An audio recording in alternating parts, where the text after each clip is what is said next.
Pretoria Bharat में आपका स्वागत है। कैरेबियन सागर में दो नावें, एक पूरी तरह तबाह, बचे हुए लोग निशाने पर, न मुकदमा न पहचान, बस एक ठप्पा नार्को आतंकवादी।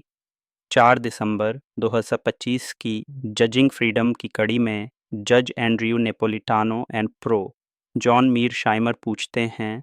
प्रो जॉन मीर शाइमर, क्या ट्रंप की मार काट और धमकियां महज दिखावा हैं या कुछ कहीं ज्यादा भयावह? कैरेबियन के खुले आसमान तले किसी घोषित युद्ध क्षेत्र से हजारों मील दूर अमेरिका की एक सैन्य कार्रवाई ने एक सीधा और खौफनाक सवाल खड़ा किया। जब जान लेने की ताकत कानूनी निगरानी से मुक्त हो जाए तो इसकी कीमत कौन चुकाता है? ट्रांसक्रिप्ट वह सब कुछ खोलकर दिखाता है जिस पर बहस हो रही है। दो नावों को निशाना बनाया गया, एक को पूरी तरह तबाह किया गया, दूसरी पर हमला तब हुआ जब जिंदा बचे लोग मलबे से लटके हुए थे। हमले अमेरिका की सीमा से लगभग एरी कालियाकुवे दयावास से कि 500 सुमाई ककुस्सीपा से 500 मील दूर हुए। वरिष्ठ अधिकारियों ने नार्को आतंकवादी जैसे शब्द इस्तेमाल किए जिनकी कानूनी परिभाषा मौजूद ही नहीं, और रक्षा सचिव ने ऐसे शब्द बोले जो मानो अराजकता की खुली अनुमति थे। ये चुनावी बयानबाजी नहीं बल्कि इस बहस का मूल आधार हैं।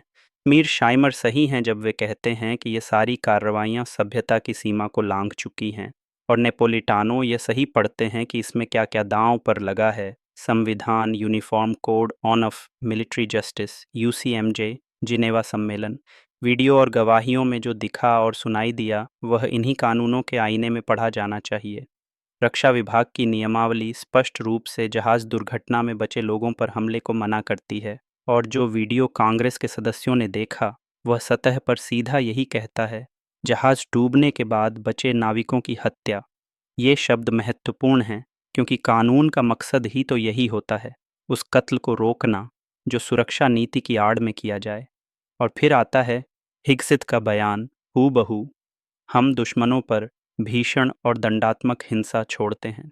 हम किसी मूर्खतापूर्ण एंगेजमेंट रूल्स से नहीं लड़ते। हमारे सैनिकों के हाथ खोल देते हैं ताकि वे डर पैदा करें, मनोबल गिराएं, शिकार करें और दुश्मनों को मार गिराएं। अब और नहीं वो राजनीतिक रूप से सही कड़े नियम, अब सिर्फ सामान्य समझ, अधिकतम घातकता और सैनिकों को अधिकार। बस यही मैं हमेशा चाहता था। जब आप ये सुनते हैं तो अभियोजन पक्ष की दलील खुद ब खुद तैयार हो जाती है। देखिए, इरादा यही था, मैंने इसे साबित कर दिया। यह महज भाषण नहीं है, यह उस रवैये का प्रतिबिंब है जो आदेशों और संस्कृति में घुस जाता है। बात करने वालों की यह बात सही थी कि इस बहस के पीछे की पूरी कानूनी संरचना महत्वपूर्ण है। इतिहास भी साथ देता है। उदाहरण के तौर पर मायलाई हत्याकांड, जिसे बातचीत में सीधा सीधा याद किया गया, खुलासा करता है कि अनुशासन टूटा तो अंजाम क्या हो सकता है। और नार्को आतंकवादी जैसे शब्दों का इस्तेमाल विशुद्ध राजनीतिक लहजा है, इसका कानून से कोई लेना देना नहीं। किसी को यह कह देने से कानून की नज़रों में वह वैध निशाना नहीं बन जाता। ठीक वैसे ही जैसे अगर नगर पुलिस किसी को खतरनाक कह दे तो इसका मतलब यह नहीं कि उसे बिना मुकदमे मारा जा सकता है। लेकिन जिस बात को या तो नज़रअंदाज किया गया या बहुत हल्के में लिया गया वो है प्रक्रिया की विसंगतियाँ। न्याय विभाग के वर्गीकृत मेमो, गुप्त ब्रीफिंग और जीवित बचे लोगों का चुपचाप निर्वासन, यह सब दर्शाता है कि सरकार जवाबदेही से बचने के लिए जानबूझकर धुंध पैदा कर रही है। ये आरोप हवा में नहीं हैं, जो सुनाई और रिकॉर्ड में आया वही इनका आधार है। इसका व्यापक रणनीतिक आयाम भी समीक्षात्मक दृष्टि से अधिक गंभीरता से लिया जाना चाहिए। यह कोई एकल नैतिक संकट नहीं है। इस तरह की असाधारण हिंसा को सामान्य बना देने से इसके प्रभाव उन स्थानों तक फैलते हैं जहां महाशक्ति संघर्ष आकार ले रहा है, जैसे ताइवान। वहां अगर यह संकेत जाता है कि नियमों को ताक पर रखा जा सकता है तो तनाव में वृद्धि पक्की हो जाती है। तो अब ज़रूरी है कि हम कुछ ऐतिहासिक और संस्थागत प्रश्नों को जोर से पूछें। कौन फ़ायदा उठा रहा है इस कानून से अछूते होकर सब कुछ करने की प्रवृत्ति से?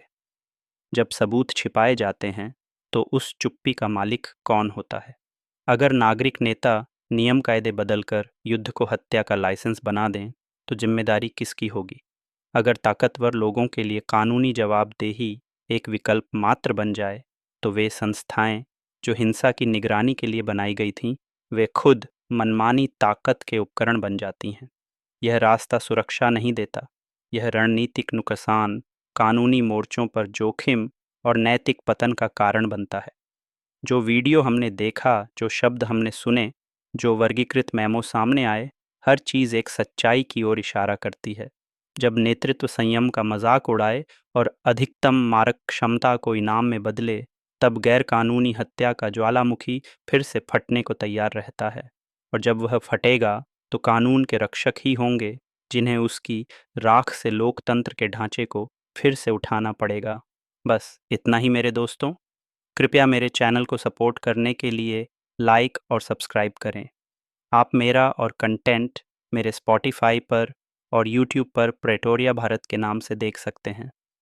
जब तक हम फिर न मिलें, यह थे स्कीपियो अमेरिकानस ऑफ प्रेटोरिया भारत।